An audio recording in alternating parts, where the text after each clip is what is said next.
Hey everybody, it is Elsid932 on YouTube. Thank you for joining me. The pods are open in Germany again. We are here for the second season of Love is Blind Germany. And you know what they did? You know what they did? They dropped 8 episodes on us this week. So next week's the wedding and the following week are the reunion. I mean, what do we do in Germany? You just threw us to the deep end. But we are here for it and we are going to cover it all. Let me grab my notes for this episode 1. I'm going to have all of the singles that we see in episode 1 right here so you can follow along with the pictures, okay? So let me grab my notes. We find out, same host and hostess as season 1. We have 15 men and 15 women, which means it is 225 dates on day 1. Interesting. I mean, not everybody's having 225, but that's how much the crew has to cover. It is going to be speed dating with rounds that last 8 minutes each. I said, daggone it. So then 2 minutes to get to the next pod. So it is just move, move, move. Long days, I'm sure. And they say after that, pod dates can last a few hours after they kind of drill down who they actually want to see, who they actually want to date. But, apparently in Germany, it does not matter who proposes. Now, we didn't see it in season 1 where a woman proposed, but they are letting us know this season anyone can propose, the gentleman or the lady. So we do find and we meet Jessie, a sales manager who is 32, considers herself a Swiss Army knife. And I said, girl, in what way? That you go everywhere, you could do almost anything? She says, yes, you could do anything with her. You could go to a game. You could be serious with her. She's telling you anything, she will certainly be your companion. But she wants someone who she can enjoy life with to the fullest. Then she has a date with Philip, 31, in nursing. Now, he said he loves to go to raves, and he did not like her fondness for German bar songs. He was like, I'm gonna put a minus next to that in my book. I'm sorry. But in the hallway, he's telling another guy, she liked German bar songs. I ain't into her. And the guy's like, tell me her name, because if you out, maybe I'm in. Y'all need to park that. That comes up later. Okay. Then we find out that guy, his name is Constantine. He is 36 and an event manager. When he walks into the date with her, he says, I heard about your love of German bar songs.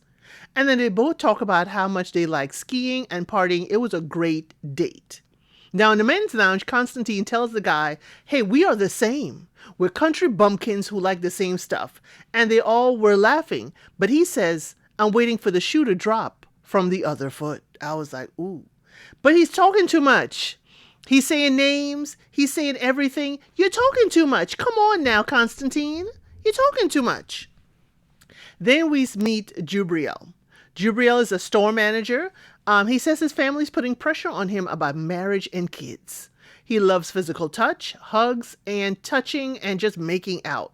Okay, Jubriel, you're a touchy-feely guy. Good to know. Then he has a date with Yandi. Now, they say Wendy. I'm going to say it how they say it, but it's Wandi if we see it there, Wandi. But hey, I'm glad that we can hear exactly how to say her name. Wendy is 28 and an HR manager. She says she is a feel-good person and she loves to make people smile. He likes and, he wants to lock this down now. And I'm like, really? You like her that quickly, okay? But, he says that if you're having a bad day, he will make plans for your favorite restaurant and treat you like his princess, because that's what you are. Okay, Jubriel, you're sounding really good, but it's sounding like a whole lot of talk. Then Wendy tells us that she has never been in a relationship. Ouch. Oh, wait a minute. But she's had 2 situations. The first guy liked her physically, but didn't want to get to know her. And the other was not ready for anything serious. So Jubriel, in their conversation says, hey, I want to talk to you again. And Wendy in her confessional says she always wanted to get married, but it has scared off men in her age group. Okay, remember, y'all, she's 28 and Jubriel's 28. Same age. In the men's lounge, Jubriel calls her name and says she's amazing. But, no relationship before, that could be a red flag. I'm glad you're thinking like that, Jubriel, okay? I'm glad that you are not blind to the red flags that's happening right here. So while Jubriel is not blind to the red flag, that the fact that Wendy has never been in a relationship, why are we talking? Why are we saying names? Okay, it's okay to talk, but we're saying names as to exactly who we're dating. I'm not cool with that. But in the women's lounge, Wendy is talking to the girls and they're like picking out, oh, I want to be your bridesmaid. Oh, and I'm like, why? We've had one date. I know you're excited, but we need to pump the brakes a little bit. Then we see Jubriel has a date with Josie, who's 29 and an HR specialist. Jubriel says his parents came to Germany, but his brothers did not want to live in Germany. But he was born in Germany, okay? But he feels like he missed out in growing up with his brothers. Now, that is very interesting. I'll see how that plays out.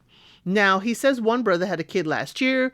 One is about to have one this year. He loves kids and he does want them. So he asks, what is your favorite childhood memory? Josie says that her mom, used to tuck her in at night and kiss her on the forehead. Now for Mr. Touchy-Feely, this is real good. Jubriel is like, oh yes, kiss you on the forehead, both hands on your cheeks. She is just melting. Okay? Now she says she grew up with a tough single mom and she longs for a strong marriage.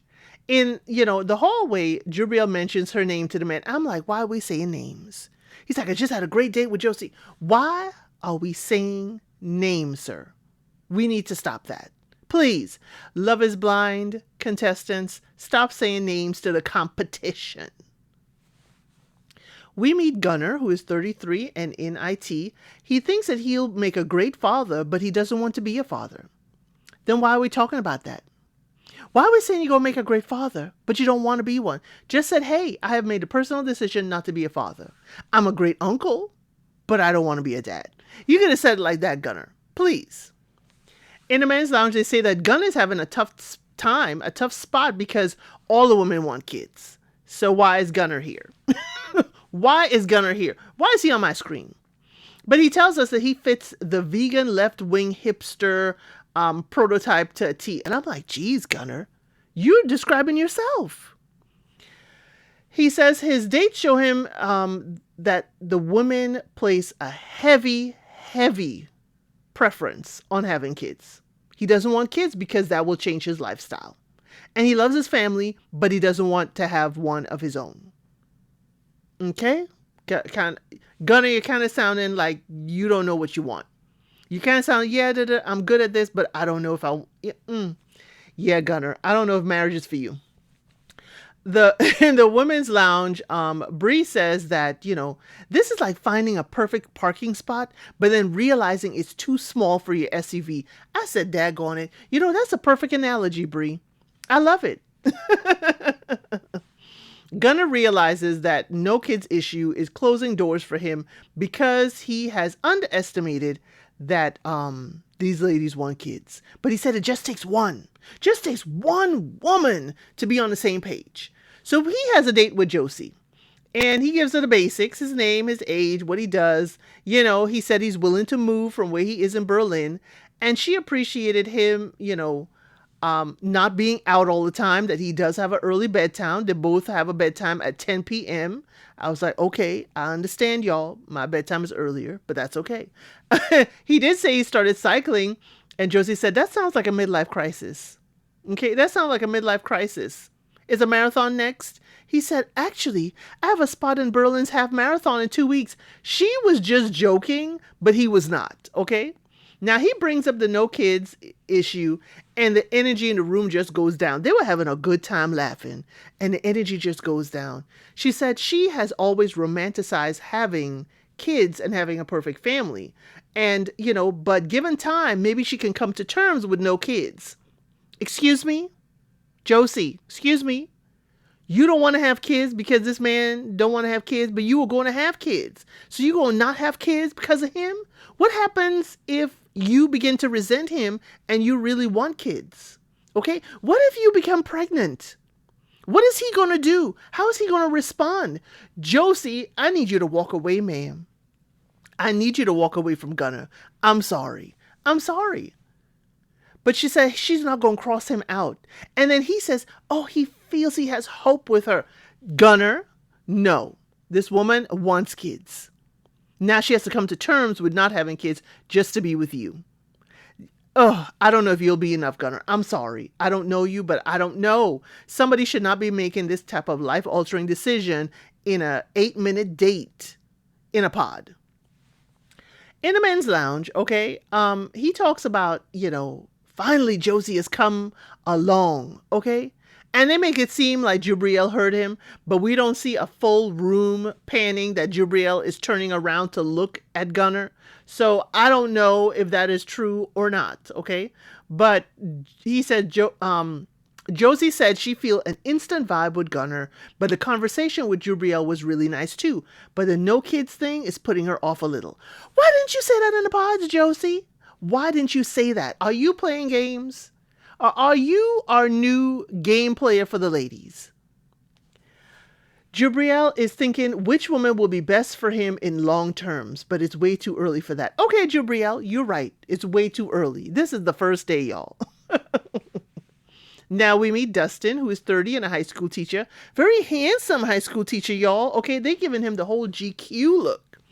He finds it difficult to talk about kids so soon, but he needs a partner to be 100% happy. Sir, can you not be happy by yourself? Or is it for your future? Okay. He said he misses the closeness on a couch with his significant other, but the plan B or C will be to get a golden retriever. So you're replacing your lady with a golden retriever. Okay. He said he likes Love is Blind because you get to know someone without the looks. And he does not have a physical type, but he wants to learn who she is through her values and her hobbies, how she spends her time. Now, he does have a date with Yasmin, and she is 30 and an IT consultant. She has a master's, is a movie and TV buff. She rides motorcycles and loves anything with adrenaline. She's more handy than any of the men she's met before. I said, girl, I have heard that a lot in the dating world. The ladies are saying that a lot.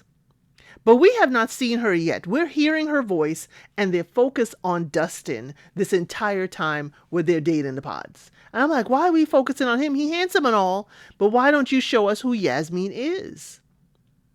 Now, she says she gets pigeonholed because of her looks. And then we see her. And they do from her legs and go all the way up. Lovely sequence outfit, by the way. Is she the new, is she this season's Hanny? Remember Hanny from season 1 who was with Daniel? Let's see. So Dustin says that he is shy, so dating has not been good for him. Maybe it's better here because he doesn't, have to pick up women. With your good looks, though, Dustin, I don't believe you. I think you may be the shy type at the bar and the woman approach you. Don't act like you ain't got no game, Dustin. I'm sorry. Okay? So he asked, do you fall in love quickly? She said she's fallen on her face many a times, but is still open to love. Now, he says he does open up quickly and is naive, but, when he falls, he's all in. Sir, that's not what you said in the men's lounge. I'm going to have to call you out, Dustin. You handsome and all. You probably, the pretty guy for the season. But you said in the men's lounge, it is too early for you to open up and even talk about kids. So how do you open up quickly? But you know what? Yasmin is impressed. Okay. In her confessional, she says people usually put her in a Barbie doll box. She was not cared for as a child because her parents had their own problems. She and her brothers have looked out for each other, and they grew up in severe poverty. She had no safety net while growing up as a child. She has a need for a partner for security, and getting married will be amazing. And this is the first time she has really felt safe. Lady, I hear you. Yasmin, I feel you. I understand. But you come in to Love is Blind to feel secure in a relationship? I don't know. Any of the men, or even you for that matter, can say no at the altar in front of friends and family. To me, that's not very safe. What do y'all think? Do y'all think Yasmin has it correct? Okay? Because somebody can say no and that can make you feel extremely unsafe because now that no and that rejection is on international television. I'm sorry, Yasmin. I don't know. But we see Yasmin has another date. She has a date with Andy. Now, y'all put a pin in that because Andy is popular around here. Okay, Andy is popular. Yet, Andy has got two ladies next to him, and then I put Yasmin below because you know what? She is also a connection for him. He does love her laugh, and he said, hey, you're 30, I'm 42. Is a 12-year age gap going to be a problem? She said, no, she ain't got a problem with that. She doesn't think it's a lot. So he says, what does she need for a man to win her heart? I said, ooh, Andy. Andy coming with the real questions. He said, hey, but I bring reliability, I bring strength, a shoulder to lean on. And I said, ooh, Andy not only asked the question, he isn't just sitting there saying, well, what do you bring to the table? Andy is saying, here's what I can offer. Yasmin says she wants someone who protects her, can speak for them as a family. He says he would like to see her. He would like to see her because he loves her laugh and to see her eyes light up when she does. Are you using pickup lines, Andy? That's in my notes. Are you using pickup lines? Okay. But they do plan to talk again to each other. Now, Andy in his confessional says he was Mr. Pageant. He became Mr. Cologne before. And I was like, now I understand, Andy, the personality, what we would look for in like a young lady who is a pageant girl, we see it in a pageant guy. And I was like, I see it. Okay. We see a collage of his dates. We see his dates with Celia and Nadja. And he asked about relationship style to Celia. He's like, what is the relationship style that you like? Let's talk about that. And he's like, he is monogamous. And Celia's like, whew, thank you for saying that because, I thought you were coming with something real strange. I thought so too, Celia. You were not alone. She's like, I thought you were going to talk about something else out there that I wasn't going to be with. Now we find out that Nadja is 33, a founder of a sports studio. Okay. She liked to talk to someone who is self-employed too, because Andy is as well. And her sports studio caters to pole dancing and aerial dancing. So I was like, okay. She's into self-care, including breath work sessions. And he said he has done healing breath as well. So she loves it. Okay. She thinks they are like-minded and this is amazing. So Celia is 31. She's a catering wholesale buyer. She says she has a fiery personality and can get heated real fast, but will calm down quickly, but not looking for a yes man. Girl, how fast? How fast are we getting fiery, Celia? Because now I'm worried. She said she needs a man who's not a yes man because she needs him to bring her down to earth sometimes. Nah, Celia, I'm sorry. That's sounding a little toxic. Sound like I'm going to be fiery and pop off at you, and then I need you to calm me down. What if you don't want to calm down, Celia? What if you want to burn hot for a long time? What does that look like? I'm scared already, Celia. I'm sorry. But Andy says he has no favorite yet because he wants to see Yasmin, Nadja, and Celia. He wants to see all of them and kind of break it down. So we have our first love square. Okay? Love square. Now, we got another love square, but Andy is in the center of this square. This is why this is different, okay? This is why this is different. Andy is the only man in this square with the three ladies. In the women's lounge, Yasmin is talking about how she really likes Andy. And Celia walks in glowing and says, she had a really great date with Andy. Why are we saying names, ladies? Why are we calling out names? Now, Nadja is sitting in the group with Celia and also said that she had a great date with Andy. Celia does not look happy. She does not. Is this going to be one of them fiery moments, Celia? Because she's talking about your man. The song they play is Trust is a Cruel Friend. And that is so true. So we go to the next day in the women's lounge. Wendy mentions Jubriel and how she wants to get deeper with him. And Josie is talking to her and asks, oh, y'all haven't talked about family yet? With a little side eye. Why are we telling our plans? Why are we telling our dating strategy to the women who are competition? Wendy, I need you to hush. I need you to hush in the women's lounge. Wendy says she has butterflies in her stomach and can't wait to talk to Jubriel. We see her date with Jubriel and they talk family. She talks that she is close with her mom. Her dad left when she was 10. He said his parents separated, but they stayed together longer than they should have. She does want to have kids so badly and also want them to be a part of each other's family. So Jabriel said, hey, we share the same values and they plan to talk more. Okay. Now, Jabriel starts off and say, think about me and Wendy cuts him off and says, I'll be thinking about you a lot today. Hope you'll think about me too. He says, see you, we will talk more. He's non-committal. I don't know what he was going to say, but Wendy, you cut him off. Wendy, I need you to hush in the in the pods too. I'm sorry, Wendy, I'm going to need you to hush. Let him finish his thought. Okay, that can get annoying real fast. Okay, but he non-committal with his word, and she's like, I've been thinking about you a lot all day. So he said he likes her, but he can't figure out if it will be good long-term or just a nice fling. Interesting. He said he has no clear number one because each woman is unique. Now, the difference is Jabriel has only two ladies. He has Wendy and he has Josie. Okay, and then Josie has him and Gunnar. That is our other square of the season or of this episode. In the men's lounge, Jabriel sits and talks about the woman. He finds Wendy interesting. Why are we saying names? But I believe it's Constantine he was talking to, but I couldn't put a finger on it. But he says, I know the person, Constantine, or the man talking to him said, I know she's not the only one you find interesting. I said, daggone it. Is he our Casanova? But Jabriel said he doesn't want to hurt anyone. He doesn't want to come off as a player. And they're like, it's going to happen anyway. You're going to have to break somebody's heart. Okay? But Jabriel is insistent he doesn't want to come off as an asshole or a player. Jabriel, if you are, that's what it'll show on screen. I'm sorry. But Gunnar is sitting listening. They want us to believe Gunnar's right there. We don't see a whole shot of the whole room, so we don't know. It could have just been superimposed. But he likes Josie, Gunnar does, and he wants to talk to her and hopes that having kids is not a deal breaker, but if it is, that she would at least speak to him in person about it. In a women's lounge, Josie is talking about, says if she had kids, she wants at least two because being an only child growing up was not good for her. But if she dates Gunnar, she has to figure out if it will work for her not having kids. We see Josie and Gunnar. They have the kids topic. She brings it up right away. I said, Josie, yes, this is what you need to do. Talk about it right away.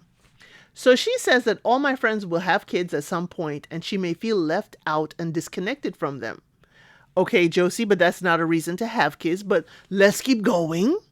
Gunnar says, you can do things to replace the bond over kids. I said, oh.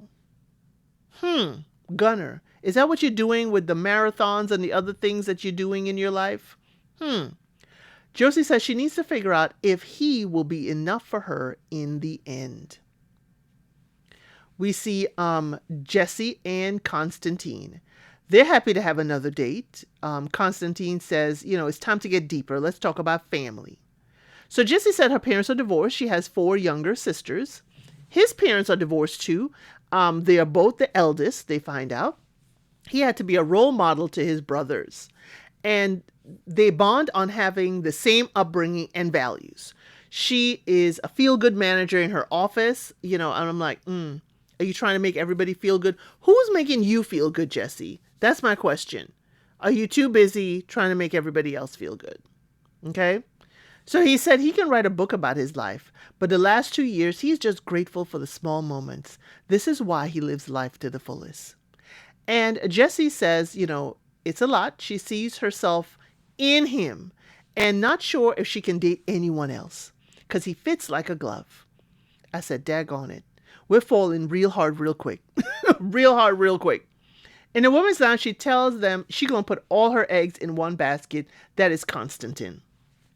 In the men's lounge, he calls it the best, and he's never fallen in love so quickly or never fallen so quickly before.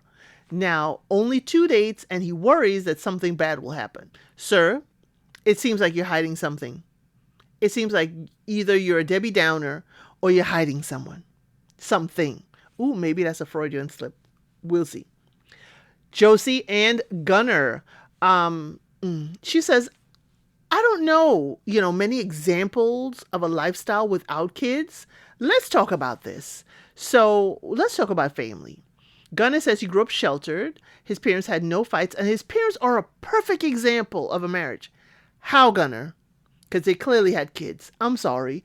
I'm sorry, Gunnar. You're giving me platitudes. It's not substantive.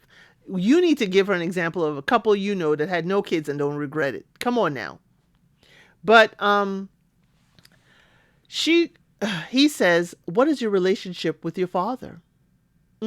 She said, and y'all buckle up for this one, okay? Germany got a lot of buckle up moments, y'all.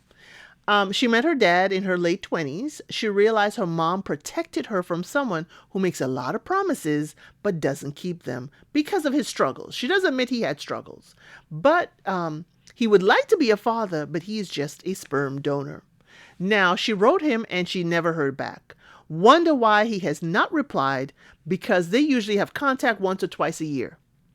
She thought maybe he changed his number. I said, daggone it, once or twice a year. Josie, are we holding on to what we want our parent to be?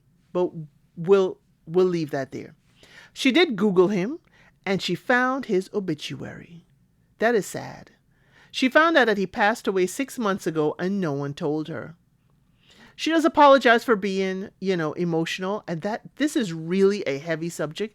But Gunnar y'all cries along with her, and he wants to be able to comfort her, and he likes that she did open up to him.